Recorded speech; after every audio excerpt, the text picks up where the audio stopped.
Jai Jagannath. So today I feel blessed enough to get this opportunity of starting this wonderful Jagannath Kathamritam. Now the word Kathamritam comes from two words. Katha we know talk or discussion, and Amrita we mean the divine nectar or Amrita. So each pastime of Lord Jagannath is so sweet that it is being compared with the sweetness of the divine nectar. So we call it Jagannath Kathamrita. Before starting this, I would like to offer my humble obeisances and Dandavat Pranam to the lotus feet of the Lord. Jai Jagannath. Jagannath Swami Nayana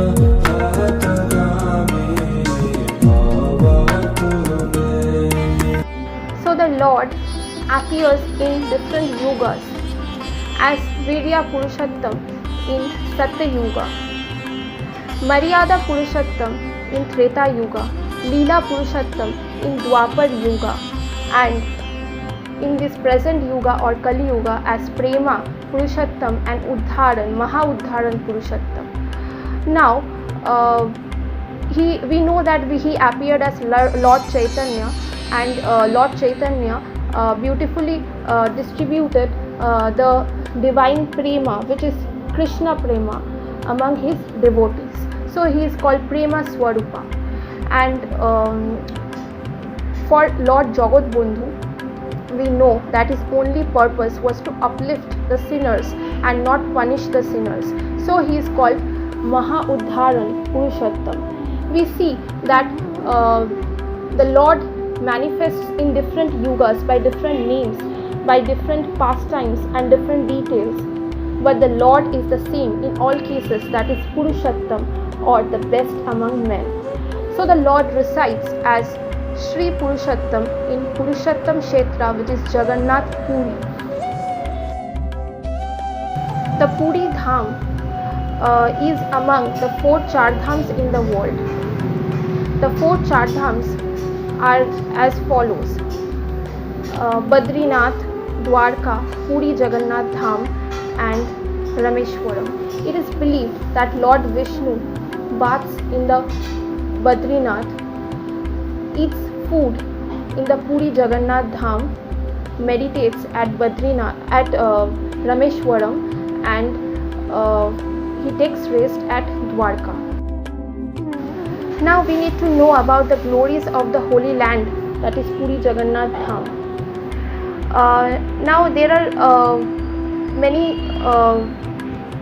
sayings in different scriptures, such as Skanda Puran, Vishnu Puran, Narada Puran and all, and we shall discuss about Skanda Puran now. Some sages were having a discussion about the creation of the universe. Now we all know that Lord Mahavishnu creates the universes.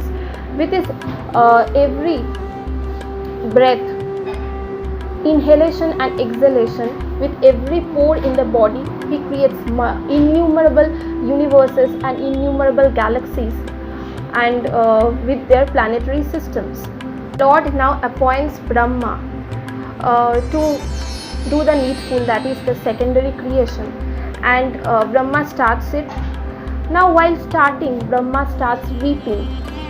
Like why is it Brahma weeping? Because Brahma understands that he has been creating a place for eternal suffering.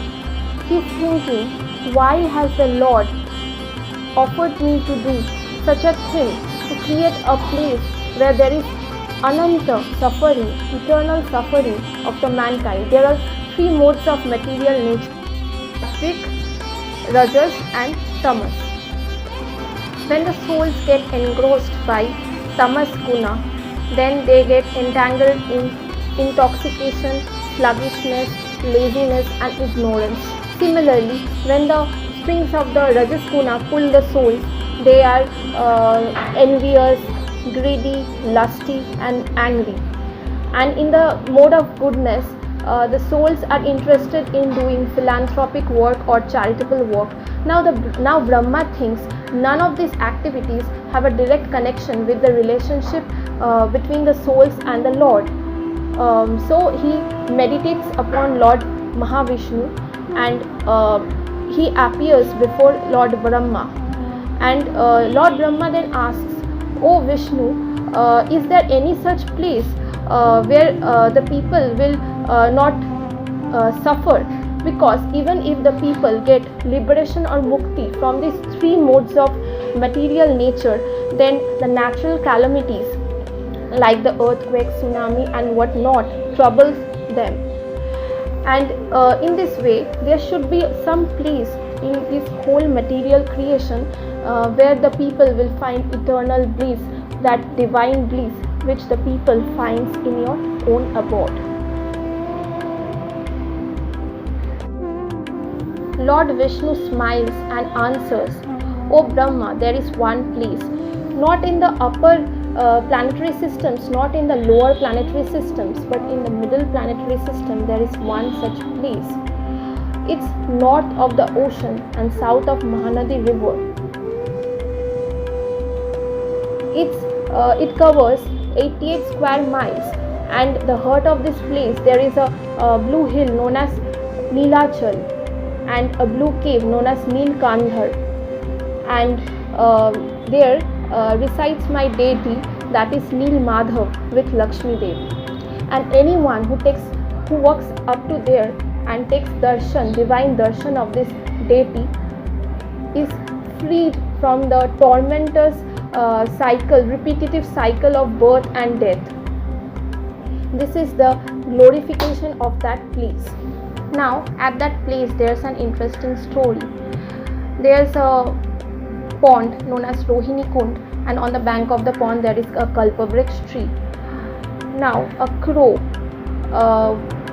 happens to drink water from that Rohini Kund, and as he does that, Lord Brahma sees that the crow manifests in his four-armed form, and immediately a chariot comes with Vishnu Doot and offers him to take him to Vishnu Loka.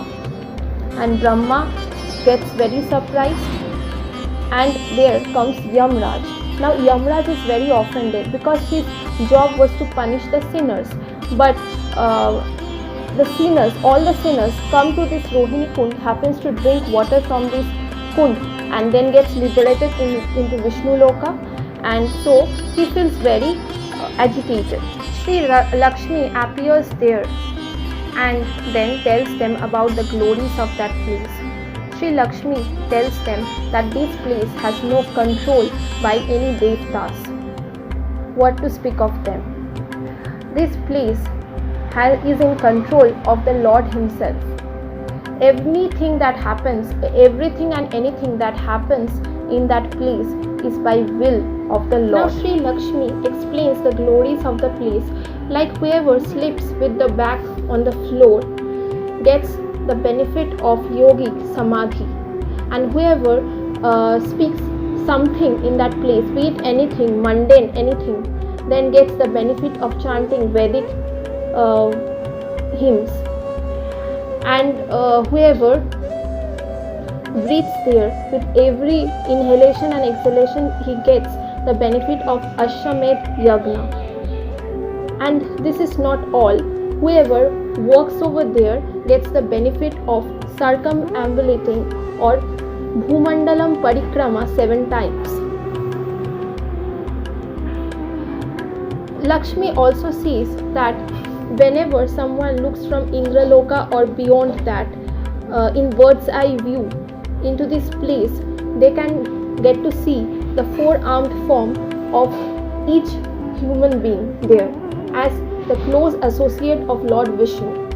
This is the glorious nature of this place. So we now see that this Kathamritam is actually quenching our thirst.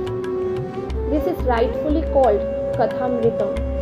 Now with this, I am going to end the first part of Sri Jagannath Kathamritam, and in the second part we will be talking about various facts about Neel Madhav. Jai Jagannath.